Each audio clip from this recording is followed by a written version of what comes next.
það sé bara hægt að taka einhvern hópa fólki á grundvelli þjóðernis og kynþáttar. Það er það sem þetta snýst um. Þjóðernis, kynþáttar og trúarbragða. Setta undir sama hatt og eins og þú segir, mokaði úr landi.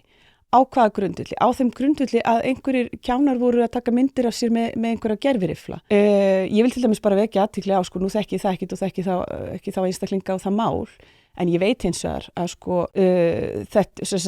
það er alveg þannig að það að vera með einhvern riffil, tilheyrir þeirra raunveruleika þvílitunum til að þeir eru umkringdir hermunum í lífi sínu frá barnæsku. Þannig að þeir eru ekkit jafn hræddir við hríðskotarifla á við þegar þeir sjá það. Þetta er ekki, fyrir okkur er þetta svo miklu meira stuðandi vegna þess að tilheyrir ekki okkar veruleika. Þessu eigum við auðvitað að taka mjög hart á og það er augljóst að það er eitthvað sem við gerum. Útskýra, þetta er bara eitthvað sem við viljum ekki sjá hérna.